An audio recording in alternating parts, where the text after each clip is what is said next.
Ora então, boa noite, sejam bem-vindos a mais um Boas Vibes aqui na Lamas TV, mais um domingo à noite, sempre com excelentes convidados. Hoje, infelizmente, não está cá a Miriam teve um problema de saúde, desde já desejo as melhoras a ela, desejo que as coisas rapidamente se resolvam. E vamos começar já a falar do nosso convidado especial de hoje. É Délio Carquejo. Délio Carquejo que tem várias funções. Se tivesse aqui a Miriam começava já por fazer a pergunta da praxe. Quem é Délio Carquejo? Olá Armindo, tudo bem? Boa noite. A Miriam não está presente, mas certamente deve estar a ouvir o programa e, portanto, daqui também cumprimentos para ela e também para o nosso auditório que está a assistir em direto a este Boas Vibes de domingo à noite. Um programa que eu também sigo e que desde já agradeço o convite que me foi feito também para termos esta tertúlia, no fundo, neste final de domingo, quase a roçar a segunda-feira. Bom, mas respondendo à tua questão, quem é Délio Carquejo? Essa é uma pergunta da praxe para todos os convidados. Eu diria que o Délio Carquejo é um cidadão no mundo, porque de facto o meu nascimento é feito em Vila Real, depois passo por estudar na Covilhã, já estive a trabalhar em Bragança, em Lisboa, em Viseu, agora estou em Santa Maria da Feira, também já tive uma experiência lá fora, no estrangeiro, na Guiné-Bissau, portanto é um pouco de todo lado. O Délio Carquejo é uma pessoa que se adapta a qualquer circunstância, ou pelo menos até agora se adaptou a todas as circunstâncias, isto em termos daquilo que é a movimentação, por assim dizer, estratégica desta pessoa. Depois, Délio Carquejo é formado em Sociologia, portanto acho que vocês na apresentação também o passaram. Sou formado em Sociologia, portanto toda a minha formação foi feita nesta área. Havia um sonho desde pequeno, desde que tenho consciência daquilo, quando nos perguntavam qual era a nossa profissão, eu gostava muito de ser um professor do ensino superior. E fui atrás desse sonho e consegui, passado um tempo, deixei a minha vida profissional, começa como consultor numa empresa de consultoria e depois entrei no mundo académico e depois do mundo académico foram surgindo outras oportunidades, até ao ensino profissional, por exemplo, e fazendo outras coisas que depois, curricularmente, foram sendo desenvolvidas e creio que depois, certamente, tu irás tocar. Mas, de uma forma muito genérica, Délio Carquejo é esta pessoa. Sim, senhora. Com essas valências todas e com essa possibilidade que tu tiveste de andar em todo lado, não, mas em alguns sítios, isso também deu-te um ponto de vista diferente. Sim, é muito importante porque eu penso que são as circunstâncias dos locais onde nós estamos que fazem de nós também crescermos como pessoas, porque é natural que o ser humano necessite de uma certa adaptação ao espaço, necessita dessa adaptação. E isso é próprio deste ser errante que é o ser humano. E, portanto, isso ajuda-nos muito na nossa vida, àquilo que nós hoje somos e àquilo que projetamos de nós próprios para o futuro. E isso, eu também tive, de facto, a possibilidade, enquanto diretor de instituições de ensino superior, de poder, por exemplo, visitar muitos países no âmbito daquilo que eram as minhas atividades formativas e de poder percorrer praticamente toda a Europa. Julgo que não haverá quase um país que eu não tenha visitado em termos dessa modalidade, e isso ajuda-nos imenso a fazermos o confronto entre aquilo que é a nossa vivência, aquilo que são as nossas realidades e as realidades dos outros.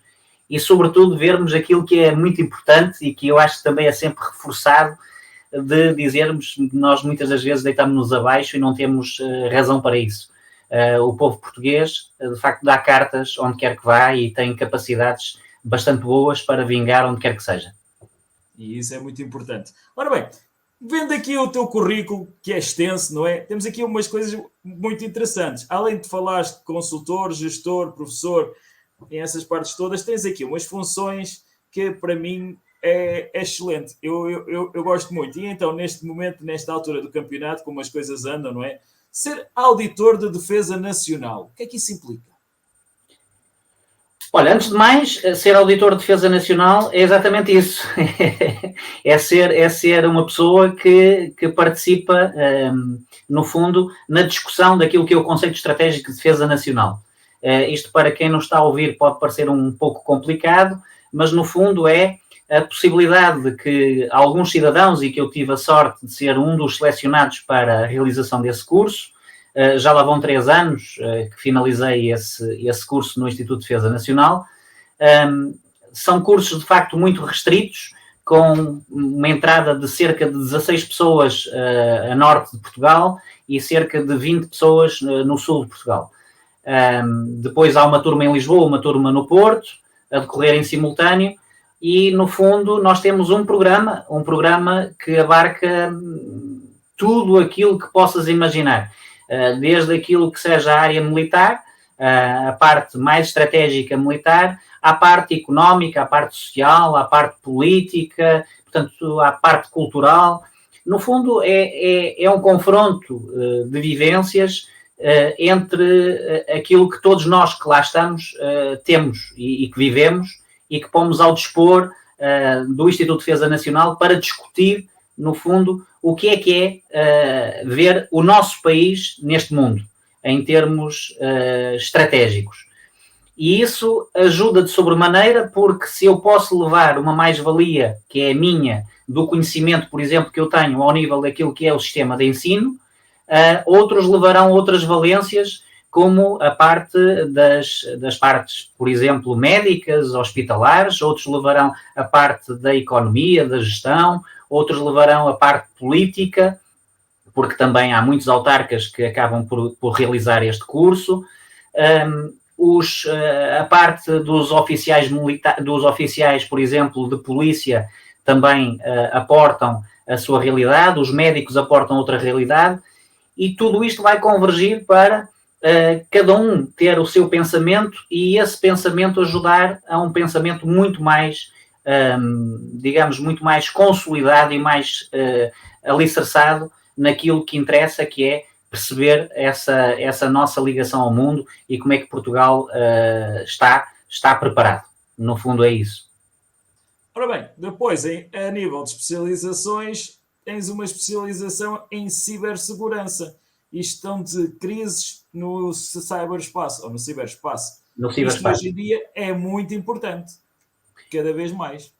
Eu diria, Armindo, que isso vem uma coisa, não tem nada a ver com a outra. Ou seja, a questão de ter feito o curso de auditoria de defesa nacional, há de facto um aspecto muito importante, e que nós estamos a ver isso hoje nesta guerra entre a Rússia, ou melhor, da Rússia contra a Ucrânia, não é entre, porque senão era no fundo estaremos a dizer que houve aqui quase uma resposta, e não, houve aqui uma sobreposição nesta guerra, mas aquilo que nós estamos a assistir neste momento, que são os ataques cibernéticos e os hackers que nós vemos aí a torto e a direito, a partirem pedra naquilo que são as vidas das pessoas, e neste caso também intrometerem-se naquilo que é uma guerra. E isto, há alguns anos atrás, nas guerras convencionais, nem sequer se trataria desta questão.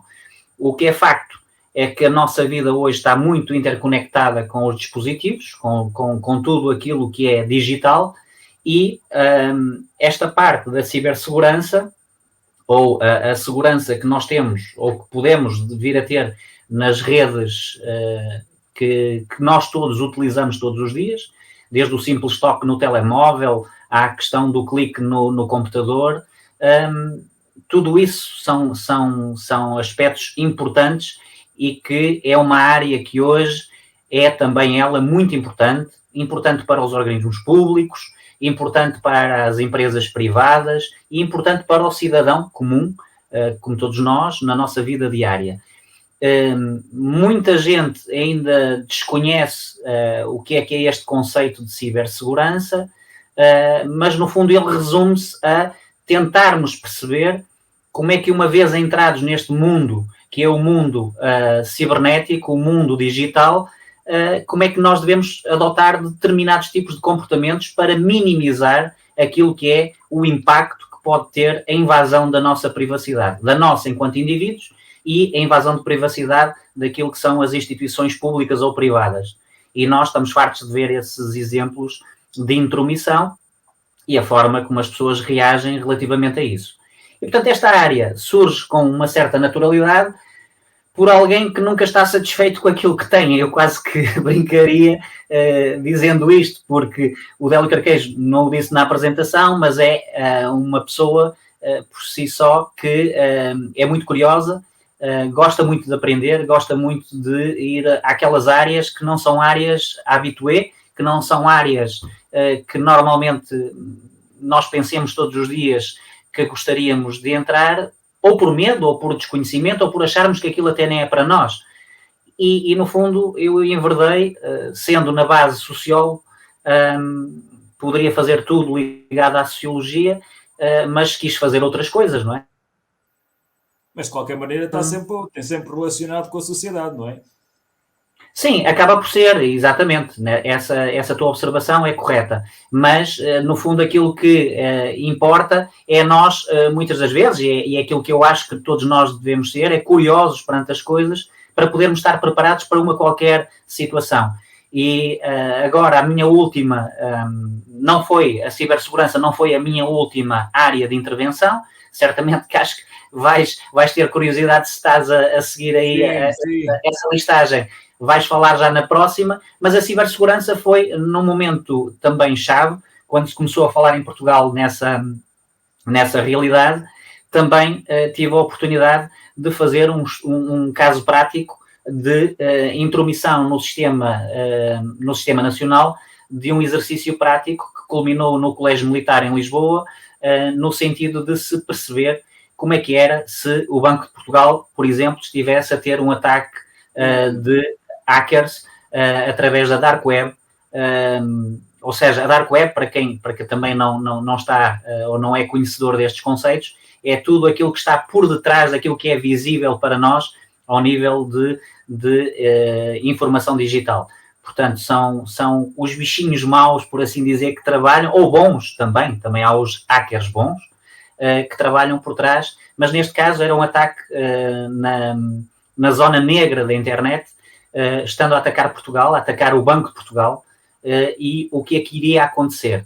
E, portanto, nós estávamos divididos em grupos, havia um grupo de decisão política, havia um grupo de decisores também e de informadores da parte do direito internacional, do direito também desta nova área do digital, e depois havia aqueles que, de facto, invadiam o sistema.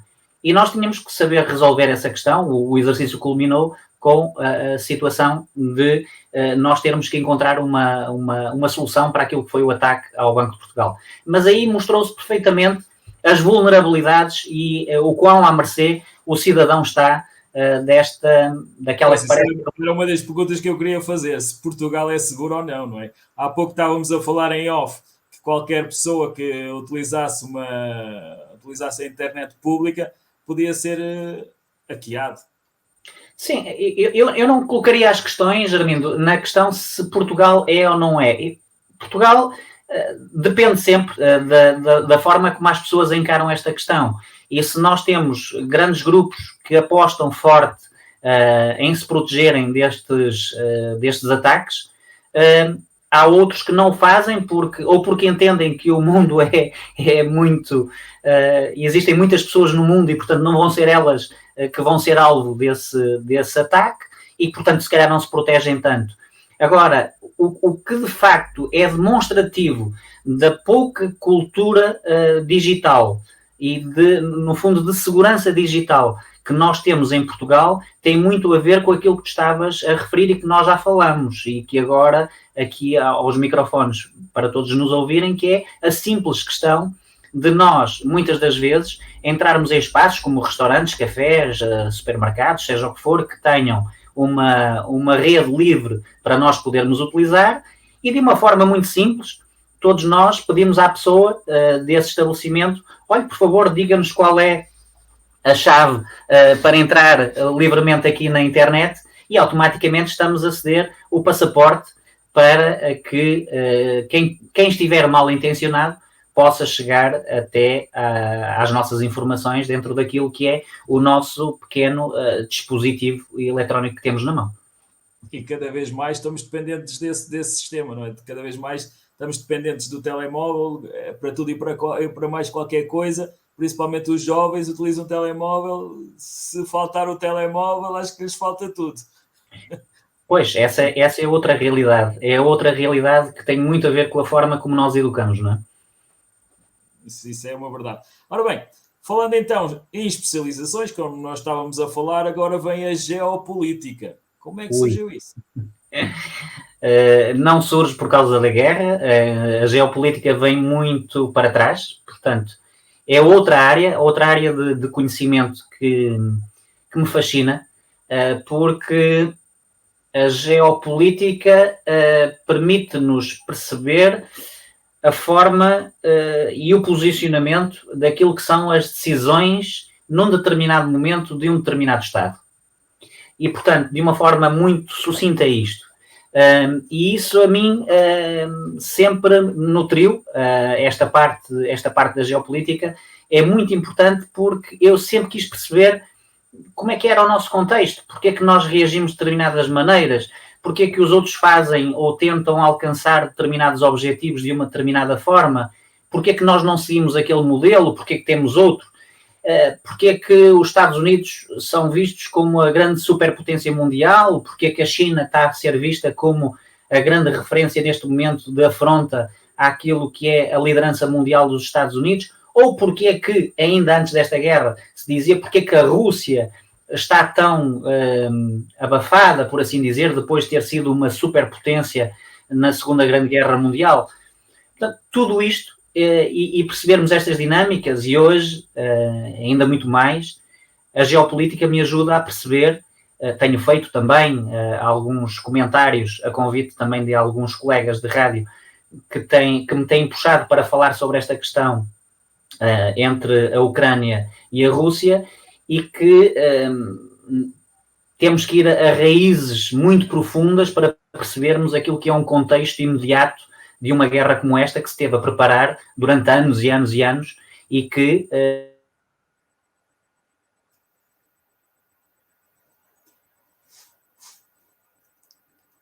não se previu que isto poderia ter acontecido. E isso é muito importante, nós tentarmos saber o fio à meada, como se costuma dizer, perceber porque é que as coisas acontecem, porque é que não há reações de um lado, porque é que há reações do outro, porque é que olhamos só para uma parte do mundo e não olhamos para a outra parte do mundo como partes interligadas. No fundo é isto. É um fascínio de tentarmos perceber a desigualdade que existe no mundo e também os aspectos paritários que existem também neste nosso mundo. Aproveitando aqui a nossa conversa, achas que o Zelensky, aqui que ninguém nos está a ouvir, não é? Achas que o Zelensky tem sido bem aconselhado?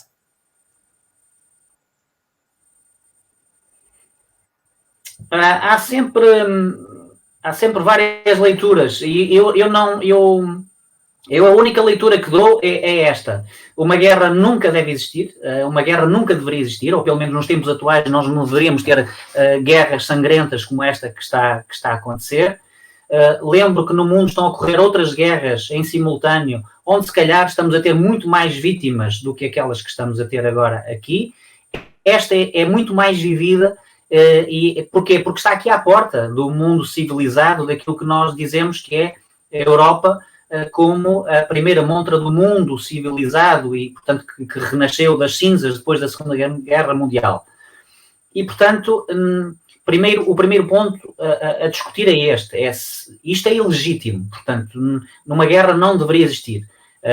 A paz deveria existir e as negociações diplomáticas deveriam ser sempre aquilo que deveriam os povos almejar e deviam tentar para que haja sempre a discussão sobre uma qualquer situação.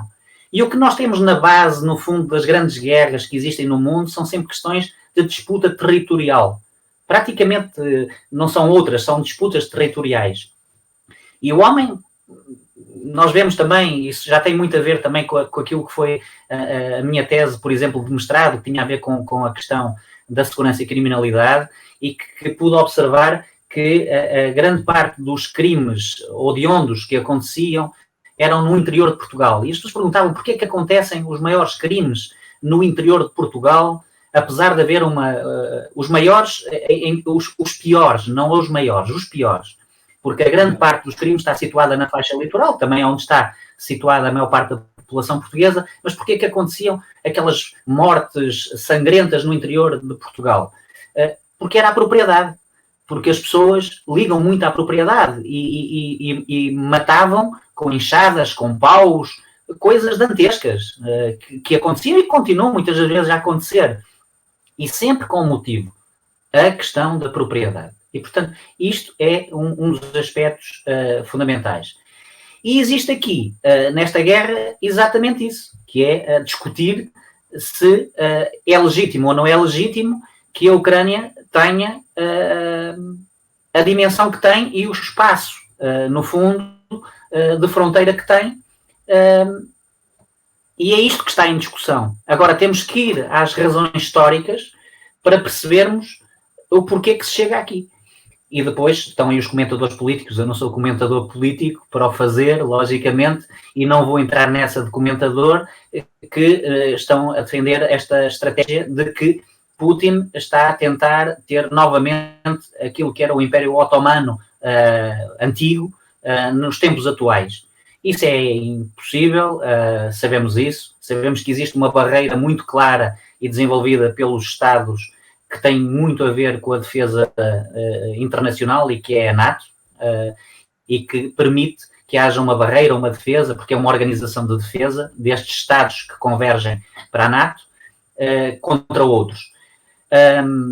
No fundo, o que nós temos aqui é um grave problema porque a Ucrânia e a Finlândia e a Suécia, como estamos a ver agora a discussão atual, não fazem parte da NATO e estes últimos dois querem agora entrar, sentem que têm agora a possibilidade de entrar porque veem que a Rússia está ocupada, entre aspas, por um lado na sua guerra com a Ucrânia, portanto não vai dispersar aqui para o outro lado, portanto este será o melhor momento para poder integrar de facto uma organização internacional de defesa para estarem seguros daquilo que vai ser o futuro. Mas no futuro as relações também países que eu diria que têm um cunho muito pessoal ligado à Rússia, principalmente a Finlândia, pela limitação de fronteira que tem, vão ser completamente diferentes daquilo que nós víamos até hoje. Mas o mundo já não era igual antes do Covid aparecer, deixou de o ser com o Covid e agora vai ser também completamente diferente com o terminar desta guerra, porque ela vai terminar certamente um dia, não sei quando,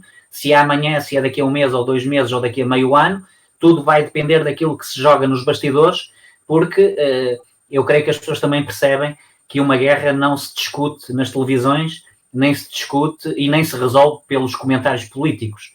Resolve-se na diplomacia subterrânea e é essa que está a decorrer todos os dias naquilo que são as negociações entre vários Estados intervenientes, porque há toda aqui uma interligação entre a questão militar, a questão económica e a questão social, que todos dependemos, no fundo, em larga escala, fruto daquilo que foi o fenómeno da globalização e que fez com que nós estivéssemos interdependentes uns dos outros. E, portanto, muitos países estão neste momento a negociar por detrás, aqui na Dark Web, se quisermos, para que este conflito tenha, de facto, um fim, porque ele não é benéfico para os ucranianos e não é benéfico para ninguém.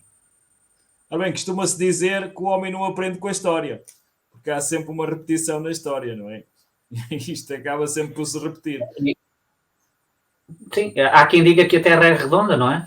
E, portanto, ela é redonda, e, portanto, se ela é redonda, nós andamos à roda e, portanto, é fácil, isto brincando um bocadinho com as palavras que estás a dizer, de que as coisas repetem-se, efetivamente, na vida e nós não podemos dizer desta água não beberei. E, portanto, nós não podemos estar demasiadamente otimistas, como também não devemos estar demasiadamente pessimistas. Mas uma coisa é certa, estamos num limbo e estamos num momento muito crítico da nossa sociedade, porque O único comentário que mais ouvir dizer esta noite é: eu acho é que as elites políticas não correspondem hoje àquilo que eram no passado. Mas isto é uma leitura simples da minha parte, que não é o espaço para aprofundar, mas dizer que tivemos grandes líderes mundiais no passado que hoje não temos na nossa sociedade. E isso permite-se a termos situações como estas, em que andamos aqui ao sabor dos ventos e na iminência de esta loucura putiana, não é? De poder desplotar aqui uma crise nuclear que seria, de facto, bastante danosa para muitos países, incluindo Portugal, logicamente. Ora bem, Délio, vamos então ao nosso tema de hoje. Fizemos aqui uma abordagem exatamente pelas tuas especializações, pela tua formação, e agora vamos falar exatamente da formação profissional, cada vez mais importante nos nossos dias, cada vez para ser levado mais a sério nos nossos dias. Como é que surgiu a oportunidade de seres diretor do Sincorc? Olha, a formação profissional, a formação está na minha vida desde que me lembro praticamente como profissional, porque, tal como te disse, eu estive um ano no início da minha vida profissional como consultor e logo após entro para a questão da formação, neste caso do ensino superior, onde estive durante cerca de 20 anos. Depois de uma experiência também ao longo do tempo em Portugal, no ensino superior, abarquei uma experiência de ensino superior no estrangeiro, mais propriamente em África, na Guiné-Bissau. Fui administrador do Instituto Piaget e foi um período muito importante na minha vida. Lá está, aquilo que tu dizias há pouco, é muito importante os lugares por onde nós passamos para nos fazermos pessoas e para sabermos quem somos, de facto. E isso permitiu-me mostrar, eu estava tão só no 6º país mais pobre do mundo na altura, penso que também no ranking não deve ter crescido ainda muito desde essa altura, e estive entre 2013 e 2015 na Guiné, e permitiu-me, de facto, ter níveis de comparação entre aquela sociedade e a nossa sociedade, permitir ver de que forma que as coisas são, e foram 2 anos, de facto, de um crescimento extremo, onde pude fazer muito, onde cresci muito, mas tudo tem um princípio e tem um fim, e quando voltei a Portugal, em 2015, eu nessa altura já tinha a minha filha com 5 anos, e nessa altura era uma altura de decisões, que era ou ficava junto da família, ou largava mais uma vez a família para estar numa circunstância profissional fora de Portugal. E aquilo que não houve ponderação sequer, era só aceitaria uma ida para fora novamente se a minha família fosse comigo, sabendo de todos os riscos que isso poderia acarretar, mas optei por ficar em Portugal.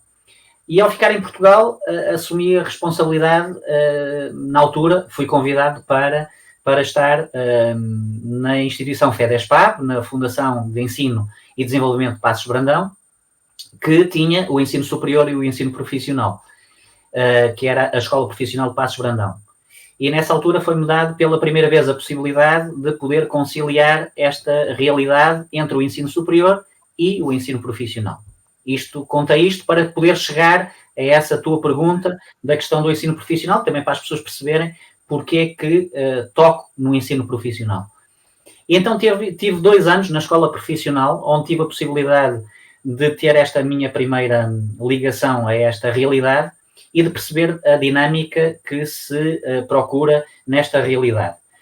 Logo após, passado 2 anos, saio para Aveiro, portanto, para outro projeto também universitário durante mais 2 anos, e depois sou convidado para estar no Sincorc desde 2020, portanto, desde finais do ano 2020. E é aí que estou, e neste momento é a função que eu desempenho como diretor do Centro de Formação Profissional da Indústria de Cortiça. E, mais concretamente, aquilo que tu falas do ensino profissional, nós temos aqui uma dupla situação, e que é importante clarificar. Nós temos o ensino profissional dito regular e pela própria designação de ensino profissional muito ligado ao Ministério da Educação, E depois, aquilo que eu encontro aqui no Sincorc é uma realidade que tem a ver com o Ministério do Trabalho. E do Ministério do Trabalho, os cursos profissionais têm uma outra designação, que são os cursos de aprendizagem. Que são os cursos, no fundo, sejam os profissionais, sejam os da aprendizagem, que vão moldar os nossos jovens e ligá-los, no fundo, ao setor industrial, ao setor empresarial, durante o seu percurso de 10º, 11º e 12º ano. Isto é uma das modalidades. Outra modalidade que podemos ter no ensino profissionalizante, isto olhando à tua pergunta e num sentido muito mais alargado, dentro desta que é a esfera do Sincorc, aí temos os cursos de educação e formação de adultos, por exemplo, ou os percursos profissionais para adultos, que, logicamente, e estando ligados ao Centro de Formação Profissional de Indústria de Cortiça, primeiramente, e o nosso objetivo é formar nestas áreas, nestes percursos ligados à cortiça, e depois em tudo aquilo que também é transversal à indústria da cortiça, como seja a indústria mecânica, da automação, a indústria eletrónica, portanto, a parte computacional, portanto, todas estas áreas podem convergir para aquilo que é o quesito, no fundo, de nós estarmos no ensino profissionalizante no Sincorc. Portanto, por um lado, jovens, 10º, 11º e 12º ano, por outro lado, cursos mais para adultos, ou já uns jovens graúdos, que possam ter a ver com percursos profissionais ou com cursos de educação e formação de adultos. E depois temos uma outra realidade, que é a formação modular, que é a formação que é dada a todos aqueles que são ativos de empresas, por exemplo, ou a pessoas também desempregadas e que, no fundo, querem a sua requalificação profissional. E, portanto, de uma forma geral, estas são as modalidades que nós encontramos no Sincorc. E como é que tens visto o crescimento do Sincorc? O Sincorc tem 37 anos, portanto, é uma instituição já bastante madura, bastante amadurecida, com um corpo técnico bastante bem interligado e que tem sedimentado cada vez mais no território. Certamente que há dinâmicas, à medida que determinados diretores vão passando, imprimem o seu cunho, têm um certo desígnio na gestão do centro, que vai mais por aqui ou mais por ali. Aquilo que eu te posso dizer é que nós estamos, neste primeiro mandato, estamos muito ligados à digitalização, no fundo, muito aqui em sintonia com aquilo que é um desígnio nacional, também desta questão da digitalização das instituições, e nós queremos ser, de facto, também uma instituição digital. E nós temos avançado a esse nível muito em determinados campos, como, por exemplo, qualquer aluno que seja do ensino profissionalizante, ensino profissional ou da aprendizagem, entra no Sincorc e tem logo um computador para fazer o seu percurso formativo com um kit de conectividade, por exemplo. É fundamental, isto foi visível agora nesta questão da pandemia, dessa necessidade. Da mesma forma que também outros cursos que estejam a decorrer, que não sejam da aprendizagem e que precisem, as formações, por exemplo, de 25 ou 50 horas, que precisem de computadores, nós também estamos apetrechados para o fazer, da mesma forma que temos as nossas salas completamente qualificadas para isso, e vamos ter agora uma mudança radical neste próximo meio ano e que tem a ver com termos os screen touch, os ecrãs táteis nas nossas salas, bem como também uma sala completamente de realidade aumentada, em termos também com ilhas computadorizadas e que vão permitir aos alunos, através dos óculos de realidade aumentada, poderem interagir com as máquinas, preparando desta forma os nossos jovens para aquilo que são os novos desígnios. As pessoas chamam-lhe indústria 4.0, 5.0, o que lhe quiserem chamar. Eu diria só que é, no fundo, para onde a indústria caminha em termos daquilo que é a digitalização. O Sincorc tem esta responsabilidade, tem que ter este saber fazer também prévio, porque nós só podemos pensar uma formação de qualidade quando existe este laudo de ligação entre aquilo que é a entidade formativa faz com aquilo que é a realidade empresarial, ou seja, aquilo que as empresas e que a indústria pede, ou mesmo a realidade formativa antecipando aquilo que vem a ser o futuro da realidade das nossas empresas. E é isso que nós tentamos fazer.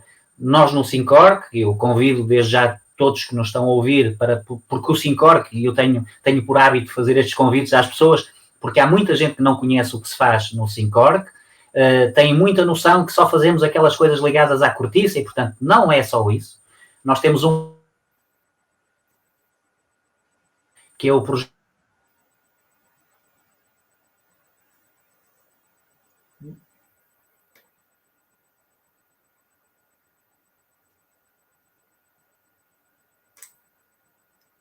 Ora, parece que isto parou um pouco. Estamos aqui com as falhas. Mas estás-me a ouvir, Armindo, agora? Agora sim. Eu vou retomar. Eu estava a dizer que nós temos um projeto muito engraçado que é o Fab Lab, que é a fábrica de ideias. No fundo, eu faço a você mesmo. Qualquer pessoa pode ir ao Syncorc com uma ideia, levar uma ideia na cabeça e sair de lá com o objeto na mão. Portanto, isto é muito engraçado e foge um bocadinho àquilo que é o pensamento único de pensarem que o Syncorc é único e simplesmente só o centro em que formamos na área específica da cortiça. Não, nós formamos em todas as áreas, tudo aquilo que seja empresas e indústria, aquilo que nos solicitam, nós estamos aptos a fazê-lo. E é muito importante, como eu estava a dizer há pouco, fazer esta antevisão daquilo que vai ser o futuro das nossas empresas para que possamos estar sincronizados. Contudo, também não podemos esquecer que nós estamos num setor de atividade onde temos grandes empresas com um disparo tecnológico muito grande e temos micro e pequenas empresas que nós também temos que dar resposta, porque o cluster é todo ele constituído por pequenas, médias e grandes empresas. E é muito importante mantermos esta formação, uma formação que nos mostre como é que é o tradicional, mas também podermos ao mesmo tempo mostrar ao formando aquilo que é a inovação do nosso setor para ele estar preparado para lidar com ele. E, de facto, quais são as principais necessidades por parte das empresas? O que é que vos pedem mais?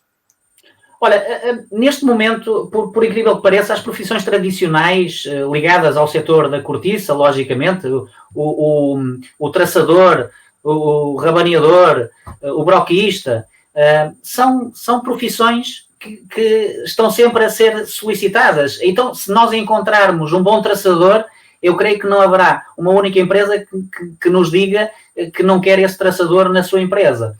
E estás a ver, é uma profissão muito manual e que também já existem sistemas, no fundo,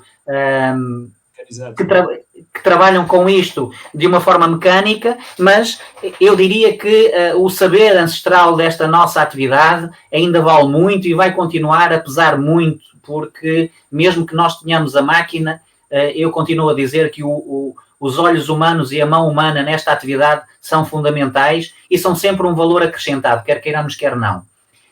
E, portanto, estas são sempre solicitadas. Depois, parece ser um clichê, mas não é. A questão do soldador, do afinador de máquinas, do eletricista, portanto, são profissões que estão sempre... Nós temos sempre estes cursos abertos para que as pessoas os possam fazer. Logicamente, não conseguimos fazer um curso com 1 ou 2 pessoas, como se pode perceber, mas estão sempre abertos para que as pessoas recorram a eles. E nós temos feito esta divulgação junto das várias entidades, onde há pessoas que vão à procura da formação, reforçando exatamente estes aspectos destas profissões mais técnicas, porque, e eu dizia, é um clichê, mas que não é verdadeiramente um clichê, porque são muito bem pagas para pessoas que têm um bom domínio destas profissões. Não é um desenrasca, atenção, não estou a falar dos desenrascas, estou a falar de pessoas que se querem formar com qualidade, com qualificação nesses percursos. E automaticamente, e o Syncorc tem essa, eu diria que somos um bocadinho vaidosos nisso, que é porque praticamente nós conseguimos empregar todos aqueles que queiram ficar empregados. E isso é no fundo, sinónimo da qualidade da formação também que é dada ao nível do Sincorp. Havendo a necessidade, claro que depois todos esses alunos ou essas pessoas são canalizadas para as empresas, não é? Porque há essa necessidade. É importante nós dizermos uma coisa, não vai para a indústria da cortiça só quem já lidou com a indústria, não é? Porque senão estaríamos a falar de requalificação, não é? Nós neste momento, por exemplo, estamos a qualificar um grupo de pessoas que nunca teve nada a ver com o mundo da cortiça e que hoje está a descobrir esta forma de vida e que certamente depois com a vivência nas nossas empresas, porque aqui as empresas têm um papel fundamental. O Sincorp é fundamental, tem a realidade humana e a realidade técnica para poder formar estas pessoas, mas eu continuo a dizer isto. Só temos uma formação de qualidade quando temos as empresas e as indústrias a fazer formação em sintonia com aquilo que se faz no centro, indo até muito mais além. E, portanto, nós, quando entregamos um formando numa empresa, dizemos, grande parte da responsabilidade do sucesso deste formando está nas vossas mãos.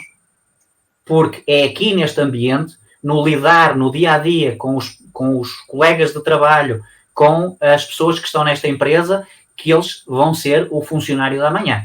E, portanto, se nós não granjearmos uma política de qualidade àquelas pessoas que estão ali meramente a estagiar, da mesma forma como estão os ditos funcionários normais da empresa, nós iremos ter uma dissintonia naquilo que será o futuro destes profissionais.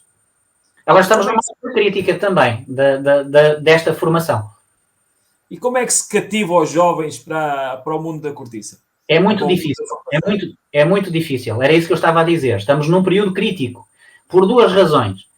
Porque, por um lado, nós não podemos esquecer que estamos num inverno demográfico. E isso já é refletido até o ano 2040. Nós vamos ter o nosso saldo de natalidade é muito ténue. E, portanto, vamos ter poucos jovens a entrar para tanta oferta formativa que existe. E depois aqui eu penso que aqui o Estado, as políticas governativas têm que olhar para isto de uma forma séria. Nós temos para criarmos, e este é o momento. Porquê? Porque nós continuamos com os mesmos níveis de oferta profissional. Eu diria que tanto se faz oferta profissional de qualidade, como se faz oferta profissional de vão de escada, permite-me esta expressão. E as pessoas vão para um lado e vão para o outro. Porquê? Porque muitas das vezes as pessoas têm os mesmos direitos, têm os mesmos apoios sociais, quer num lado, quer no outro. E muitas das vezes as pessoas optam pela via mais simples. E essa não é a via mais correta para depois termos a dita empregabilidade. Isto é importante que a pessoa, quando faz essa escolha, tenha esta noção. Mas também muito importante é que as políticas olhem, de facto, a isto e percebam que neste momento nós vamos ter muita oferta para pouca procura. E vamos começar a ter na formação profissional o que eu chamo o devorar a fera. Ou seja, vamos ter muitos à procura de formandos para poderem ter os seus lugares de formação com pessoas a fazer essa mesma formação. E isso pode traduzir-se em falhas de qualidade. Agora, respondendo à tua questão especificamente, como é que se atraem os jovens para a formação? Bom, eu creio que para a formação na área da cortiça tem sido muito difícil. Talvez porque nós estejamos ainda a ter jovens que têm à sua frente uma geração que ainda apanhou uma indústria de cortiça muito tradicional. Exato. E o mundo da indústria de cortiça está a mudar radicalmente. Nós estamos a ver processos de automização muito, muito grandes e de uma forma muito rápida e que hoje é completamente diferente trabalhar no mundo da cortiça daquilo que era no passado. Independente de termos as profissões tradicionais. Agora, aquilo que eu costumo dizer é, por exemplo, quando vêm ao Sincorp, visitam o Sincorp e visitam a nossa nave oficinal, veem lá as pessoas a trabalhar. Mas também veem que os espaços oficinais estão limpos, estão sempre limpos praticamente, porque existem políticas de qualidade e de certificação que hoje as nossas empresas têm que não tinham no passado. e que, portanto, obrigam-se exatamente a isso. E isso aí é um chamariz para os jovens, só se eles não quiserem ver. É dizer, nós hoje temos indústria que tem o chão lavado, não é mais aquela indústria suja. Agora, o trabalho é o trabalho, não podemos fugir a isso, de uma forma ou de outra. Mas é muito difícil ir buscar jovens que depois é engraçado, porque permite-me isto. Ainda ontem encontrei um ex-aluno num supermercado, eu andava a fazer compras, ele cumprimentou-me e eu perguntei como é que estava. Normalmente um professor pergunta a um ex-aluno como é que estás e ele dizia, professor, eu agora estou a trabalhar na empresa X, mas olha, eu agora tenho de terminar o 12º ano, eu devia tê-lo terminado quando estava lá. E isto só para dizer que são vários que me dizem isto, porque os nossos jovens também, ou porque a realidade do salário em Portugal também ainda não é condizente com aquilo que são as expectativas, vão para o mundo do trabalho muito cedo, sem qualificações, e depois, mais tarde, vêm então fazer a sua requalificação.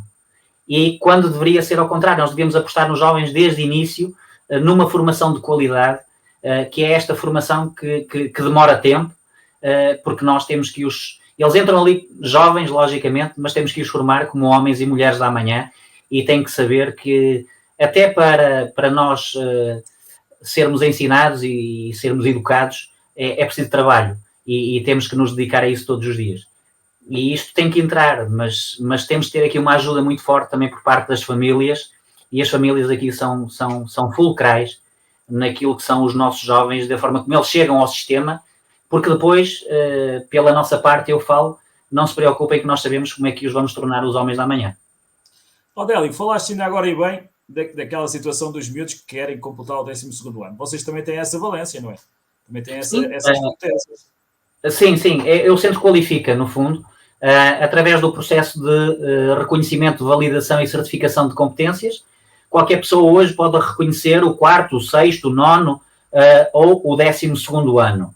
É um percurso, no fundo, é um percurso de história de vida, com competências adquiridas ao nível do trabalho, que depois vão ser trabalhadas com os técnicos do Centro Qualifica e com todos os nossos formadores, no sentido de obterem uma qualificação ao final de cerca de 6 meses.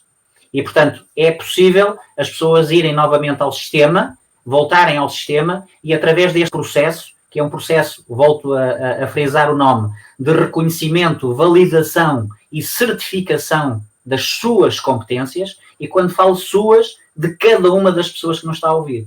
Porque cada uma das pessoas traz consigo uma história de vida, traz consigo uma maneira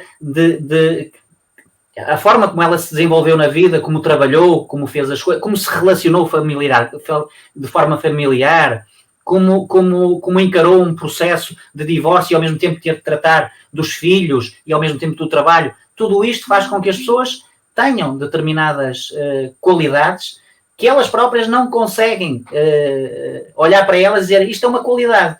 E estas qualidades depois e estes atributos vão ser reforçados por este processo. E é um processo que é diferente do processo de reconhecimento normal da habilitação escolar, mas que não deixa de ter o mérito de formação reconhecida. E hoje as pessoas têm, se até há cerca de um mês atrás as pessoas não tinham também nenhum apoio para poderem fazer esta formação, agora recebem no final do percurso uma quantia que é simbólica, mas que já ajuda a poder concretizar este processo. Isso é importante. Ora bem, além da cortiça, vocês também têm outras formações, não é? Não é só apenas e só a cortiça. Não. Eu estava até a dizer exatamente isso há pouco. Eu fui falando de tudo um pouco. Nós nos cursos de Educação e Formação de Adultos, andamos pelo técnico de rolhas, fazemos também o técnico de qualidade. Nós, neste momento, temos também o técnico, outros perfis de Educação e Formação de Adultos que passam por técnico de ação educativa. Temos também o de cozinha pastelaria, que está a decorrer no Sincor, que está a ter um enorme sucesso, pelo menos pelo que nós temos tido contacto pelas redes sociais. As pessoas têm visualizado muito esse percurso, mas existem todos os outros. Depois, ao nível dos cursos de aprendizagem, nós temos, eu diria que é o curso crónico que nós temos e que somos obrigados a ter que o ter aberto, porque encontramos sempre forma de ter os nossos jovens empregados ao final do percurso, que é o técnico de manutenção industrial e mecatrónica. E depois temos também o técnico de eletrónica, automação e computadores, e este ano temos mais 2 ofertas, que é o auxiliar de farmácia e também o técnico auxiliar de ação educativa. Portanto, são outros espectros que se alargam para além daquilo que são as áreas vitais do próprio centro, porque nós temos as boas condições que toda a gente conhece e, portanto, queremos dar também condições a outros de poderem também estudar no SINCORC e de poderem fazer a sua formação, que não esteja única e simplesmente ligada àqueles setores mais tradicionais. Isso também é uma forma de o SINCORC se posicionar para toda uma realidade, que é uma realidade que não se circunscreve à área da cortiça. E as parcerias também são importantes? Muito importantes. Eu acho que todos nós ganhamos quando fazemos em conjunto. Quando vamos sós, não alcançamos muito. Alcançamos um objetivo imediato, mas os objetivos a longo prazo conseguem-se com essas relações de parceria, que são relações duradouras, onde todos nós ganhamos. Nós temos boas relações, quer ao nível das autarquias, temos boas relações com as grandes entidades também formativas do ensino superior, porque é muito importante tê-las, quer pela investigação, quer pelos aportes que nos trazem também e pela possibilidade que nós temos de depois os nossos jovens poderem também caminhar para o ensino superior, que também é dos nossos objetivos, não é só empregar os nossos jovens, também é fazer com que aqueles que são os bons sigam o ensino superior, e temos também os protocolos com as empresas, naturalmente, que são, eu diria, são o nosso sangue, são aquilo que nos faz todos os dias viver e sobreviver, porque sem as nossas empresas, certamente o SINCORC não existiria. E o leque é tão alargado de empresas que não caberia neste monitor onde nós estamos a fazer esta transmissão, logicamente. Isso é normal. A pandemia, isso afetou-vos? A pandemia afetou toda a gente. No SINCORC, em concreto, nós tivemos um ano excepcional em termos de resultados. Conseguimos ultrapassar todos os objetivos que tínhamos definido no plano de atividades.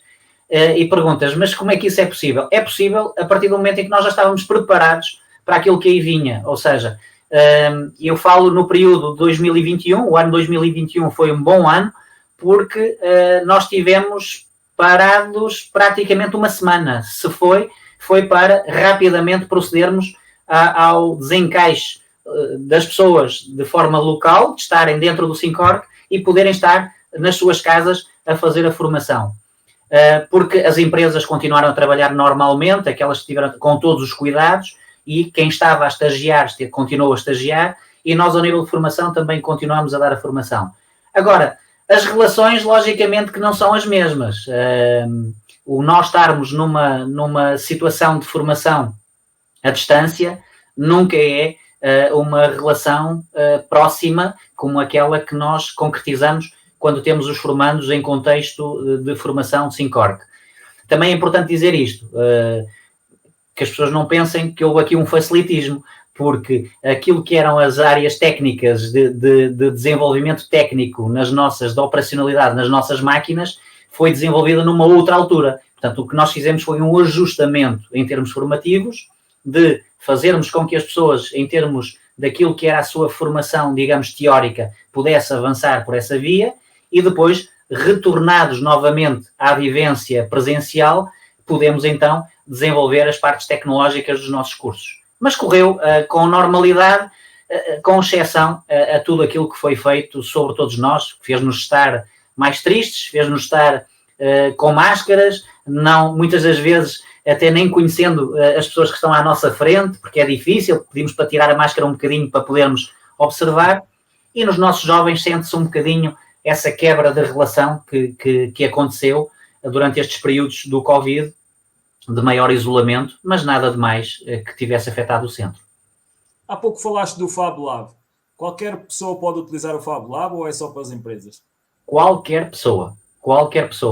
O Fab Lab existe de duas formas. Para as pessoas poderem visitar e verem o que é a potencialidade de um Fab Lab, porque nós temos o Fab Lab a trabalhar todos os dias, porque, e grande parte do ano nós estamos a trabalhar, porque o Syncorc tem um projeto que aderiu no ano passado, que é o F1 in Schools, que é um projeto de Fórmula 1, é chancelado pela FIA, pela Federação Internacional de Automóvel, e, no fundo, os nossos jovens de formação, para além daquilo que é a sua formação normal, vão desenvolvendo um projeto de concretização, de realização de um carro de Fórmula 1. Portanto, eles entregam uma liga em polietileno e que depois tem que ser maquinada e que tem que chegar à produção de um carro de Fórmula 1, com rodas, com alerões, com chassis, que tem que obedecer a um determinado peso, a uma determinada aerodinâmica. Mas é tamanho real ou numa escala mais reduzida? É numa escala reduzida, é um carro numa escala reduzida, que tem não pode ultrapassar determinadas medidas, tem que ter um determinado peso, mas só por curiosidade, estes carros, vai ser agora o campeonato regional, vai decorrer, penso que, se não estou em erro, ou dia 6 ou dia 9 de junho no Aeroparque. O ano passado também se desenvolveu o campeonato e estes carros, numa pista de 20 metros, podem atingir cerca de 120 km/h, quase na média de 1 segundo.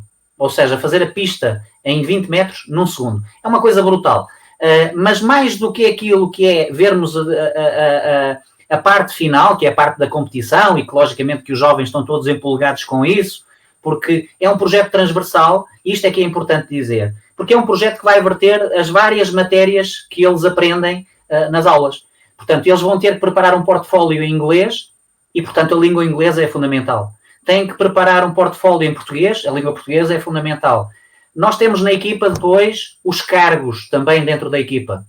Há o engenheiro técnico, há o engenheiro de design, há o diretor da equipa, depois há o homem da comunicação, depois tem os stands mesmo reais, agora é virtual, no campeonato regional, e depois no campeonato nacional, aí já é um stand mesmo real e que também já está preparado no Syncorc, porque nós já estamos a acreditar que vamos passar ao nacional e, portanto, já estamos precavidos relativamente a isso, porque não damos de barato e este ano queremos mais uma vez ficar em primeiro lugar em termos regionais, porque o ano passado foi isso que aconteceu, tivemos uma equipa em primeiro lugar e em terceiro lugar, e no segundo lugar também ficou uma equipa do Colégio de Lamas que se posicionou muito bem e que foram uns guerreiros. E que depois, a nível nacional, acabaram até, penso eu, de ficar à frente do Syncorc na prova nacional. Portanto, estamos a ver a dinâmica já que existe aqui entre várias instituições relativamente a este projeto, que é muito engraçado, mas sobretudo que é o verter num projeto o conhecimento, a matemática, a física, o inglês, o português, a história, tudo isto é muito importante, a forma como eles se apresentam, o terem que ir procurar patrocínios, ter que arranjar mesmo patrocínios e material, tudo isso é muito importante no processo. Voltando um bocadinho atrás, porque eu perdi-me aqui, dizer que este projeto é desenvolvido no Fab Lab. Ou seja, o Fab Lab, que tem todas aquelas máquinas que produzem, que depois acabam por fazer a modelação, permite-me esta expressão, do carro, também tem lá outras máquinas que vão servir, por exemplo, as impressoras 3D para podermos fabricar as rodas do carro, ou os alerões do carro, por exemplo, ou a serralharia para fechar os eixos do carro, que eles também têm que utilizar a serralharia, com uma parte de automação, caso lhe queiram inserir algum elemento de automático. Nós este ano, eu não posso falar muito porque está no segredo dos deuses, vamos inserir um elemento novo na nossa concepção do nosso carro, que provavelmente vai ter o prémio de sensação, do fundo, de ter introduzido esse elemento no carro, não alterando os valores de limite do peso do próprio carro. E também da própria aerodinâmica do carro. E a própria marca, a Fórmula 1, já alicia os miúdos a concorrerem, não é? Estamos a falar uma marca internacional conhecida de todo o mundo, que tem as maiores empresas construtoras de carros, estão lá inseridas, não é? Isto é super importante. Nós tivemos aqui como convidado o Simão, do Setcore. Exatamente. Falou-nos desse projeto e falou que cada vez mais há mais equipas e mais miúdos exatamente interessados em entrar nisso, porque é super aliciante. E o prémio depois final, estar com uma equipa numa prova de Fórmula 1, ainda mais aliciante fica.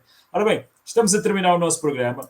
Ia-te pedir uma palavra final, como eu costumo sempre pedir a todos os convidados. Uma palavra final, que pode ser mais que uma palavra, não é? Exatamente para quem nos esteve a ouvir e quem ainda vai ouvir o nosso programa. Porque o nosso programa agora não está só na parte do Facebook, estamos também no YouTube.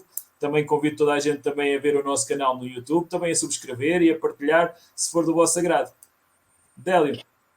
Olha, Armindo, eu acho que vou terminar de uma forma muito singela, dizendo o quê? Dizendo que te agradeço imenso este convite, no sentido de me poder mostrar um bocadinho mais aquilo que foi a minha vida e também a função que neste momento exerço, mas, sobretudo, agradecer à Lamas TV, na tua pessoa, e também da Miriam, que não está aqui hoje no programa, mas, sobretudo, por aquilo que tens feito neste projeto. Nós já partilhamos, inclusive, algumas ideias e alguns projetos. Eu adoro quando vejo pessoas disruptivas à minha frente, e tu és uma delas, e que tens pensado as coisas de uma forma diferente, e estas parcerias são muito importantes. Nós falamos há pouco das parcerias, eu próprio também já tive a oportunidade de dizer que o Syncorc quer ir mais longe relativamente a muitas outras coisas, aquilo que são muitas ideias que tu tens para este desenvolvimento. É muito importante as pessoas também perceberem que o Syncorc é de facto da população, é de todos, e que todos que possam recorrer ao Syncorc de lá tiram mais valias. Isso é inegável. E, portanto, dar-te os parabéns por este programa, dizer que fazes muito por aquilo que é a visibilidade dos projetos nas mais variadas áreas aqui na nossa terra, no nosso concelho, e isso é muito importante, e desejo que o projeto avance cada vez mais e tenha um alcance cada vez maior ao nível de projeto em si, como de pessoas envolvidas, etc. Agora, aquilo que eu deixaria como mensagem final, e porque foi nessa qualidade que me convidaste, como formador e, no fundo, como gestor de uma entidade de formação profissional, é dizer aos jovens que nos estão a ouvir que têm uma porta aberta no Syncorc para apostarem no seu futuro profissional, uma formação certificada de qualidade e com provas dadas no mercado de trabalho. Basta vermos a realidade que nós temos na formação. Dizer também àqueles que são os ativos que estão nas nossas empresas, que também podem contar com o Syncorc para continuarem esta sua labuta ao nível de se requalificarem e de apostarem também na formação com o Syncorc nessa mesma requalificação. E deixar aqui uma palavra de apreço a todos aqueles que têm participado e que têm estado em parceria com a nossa instituição, porque sem eles nós não seríamos aquilo que somos hoje. Nós queremos cada vez mais, e ser mais é de facto desenvolver esta relação entre a comunidade empresarial, a comunidade industrial e o Syncorc. Um bem-aja a todos e muito obrigado mais uma vez, Armindo, por este teu convite. Ora, eu é que agradeço a teres aceito o convite, estar aqui hoje, a falarmos então experiências de vida, experiências também de profissionais, e isto tudo leva a uma coisa muito importante, que é um dos objetivos deste programa, que é acrescentar valor. É importantíssimo aqui com o nosso programa das boas vibes, estas boas vibrações, estas tertúlias, estas conversas, ao mesmo tempo estamos a acrescentar valor, estamos a apresentar, estamos a dar das nossas experiências, e isso é super importante. Ora, quero desejar também à Miriam, que infelizmente não pôde estar cá hoje devido a problemas de saúde, as melhoras rápidas a ela. Esperemos que esteja já cá no próximo programa, todos os domingos, a partir das 21h15 aqui na Lamas TV. A todos vocês, um grande abraço e uma excelente semana, porque hoje ainda é domingo. Boa semana. Deus, boa noite.